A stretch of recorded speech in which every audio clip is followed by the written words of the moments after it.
Bonsoir. Ici Otman de la chaîne Diab Coding et c'est un plaisir de vous revoir. Alors on se retrouve encore une fois sur Diab Coding, la chaîne numéro 1 pour le développement informatique blockchain, pour comprendre la blockchain et pour développer des applications décentralisées hébergées sur la blockchain.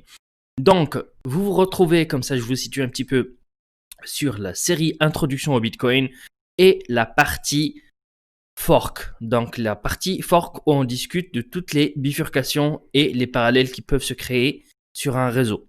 Et sans plus tarder, je vous dis, si vous êtes nouvelle ou nouveau sur la chaîne, je vous invite dans l'immédiat à cliquer sur le bouton s'abonner, à activer la petite cloche et à dire à YouTube, donnez-moi, j'ai envie de recevoir toutes les notifications de ce gars parce que c'est intéressant ce qu'il raconte.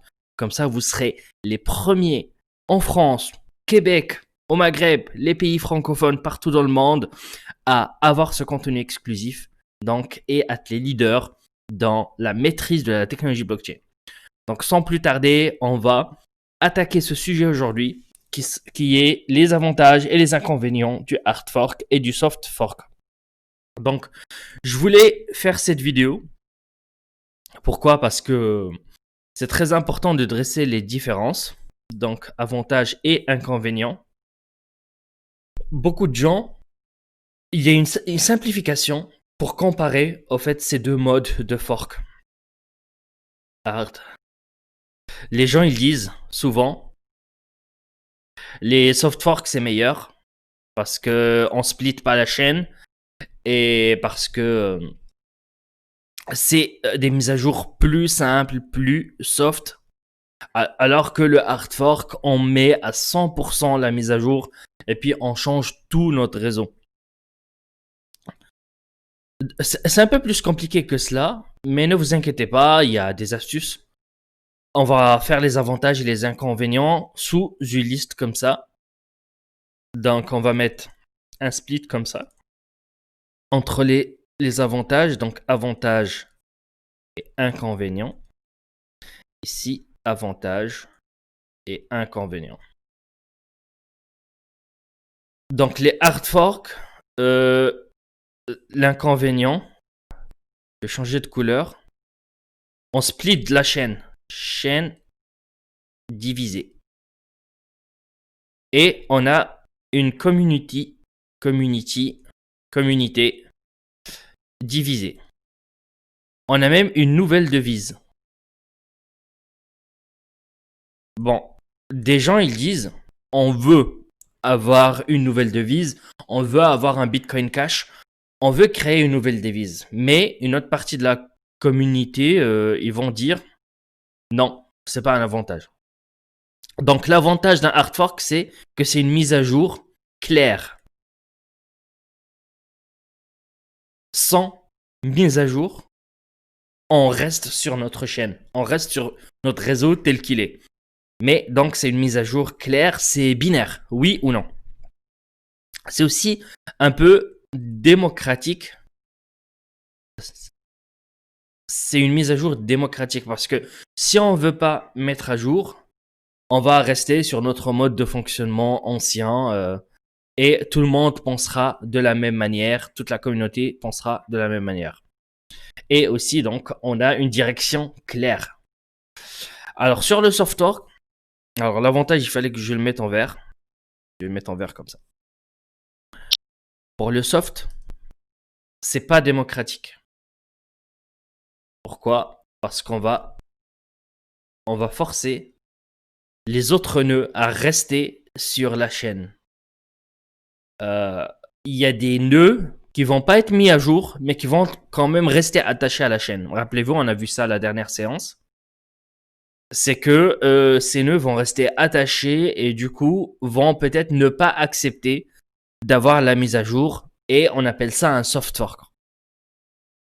Donc les nœuds vont quand même rester, certains nœuds vont rester dans le réseau avec leur propre fonctionnement, mais il va falloir qu'ils s'adaptent, il va falloir qu'ils se mettent à jour un jour ou un autre. Donc c'est pas démocratique, mais dans un autre sens, l'avantage c'est une règle de majorité. Ça veut dire qu'on a besoin de plus de 50% pour que le soft fork se passe. Donc c'est une règle de majorité ici. Un autre défaut, c'est de la confusion.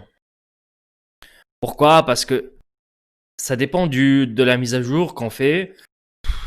Le Segwit mise à jour était un exemple de cela où donc c'était un soft fork, la mise à jour Segwit, mais ils n'ont pas mis à jour tout. Ce qui fait que certains nœuds, certains mineurs ne comprennent pas ce que c'est que les transactions à signature. Et du coup, quand on a des nœuds qui sont pas mis à jour, qui regardent la transaction, on va la regarder d'une manière différente d'un nœud ou d'un réseau qui a subi la transaction. Donc ici, on a confusion. Pourquoi? Parce que les nœuds vont comprendre des choses différentes en fonction si ces nœuds ont subi des mises à jour ou pas. Bon, voilà. C'est pas évident les soft forks. Vraiment, c'est pas évident. On parlera plus tard du Segwit et j'expliquerai cette confusion dans les détails. Donc les mineurs ne comprennent pas la mise à jour parce qu'ils ne sont pas mis à jour. Donc ils vont recevoir des nouvelles transactions sur un nouveau bloc et ils vont pas comprendre. Ils ne sauront pas donc miner ce puzzle cryptographique parce qu'ils ne peuvent pas valider ces blocs. Ils vont quand même les accepter, mais théoriquement, ils vont pas comprendre la signification de cette transaction, donc ils peuvent pas valider leur logique comme on a dit. Et ça peut être même un problème de sécurité si une grande partie du réseau ne peut pas valider une transaction. Ici, les avantages du soft fork, on va continuer. On n'a pas de split. Donc on reste sur la même chaîne, donc on garde la même communauté sur une direction. C'est démocratique sur une direction, mais bon, je l'ai mis ici. Alors, qu'est-ce qu'on a d'autre? Même communauté.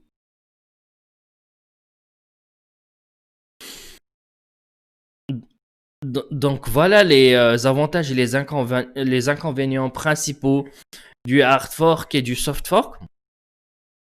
On se mettra jamais d'accord, je pense, comme mineur ou comme nœud, sur lequel est le meilleur.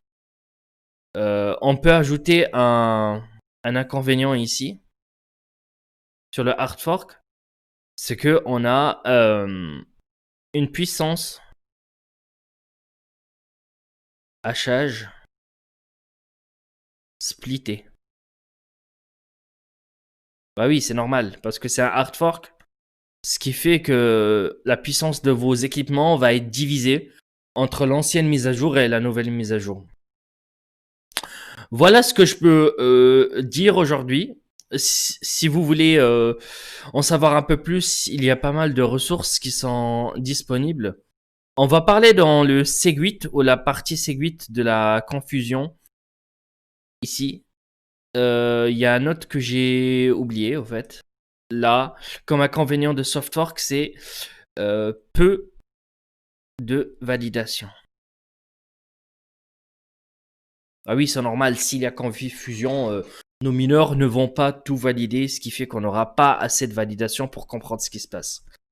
Voilà, écoutez, c'est tout ce que j'ai en tête. Si vous en avez d'autres, je vous prie de laisser un commentaire et de me dire ce que vous pensez de manière personnelle après ces sessions-là sur le hard fork et le soft fork, lesquels vous pensez est bon en point de vue énergétique, il est bon en point de vue rentabilité du mineur, etc. etc.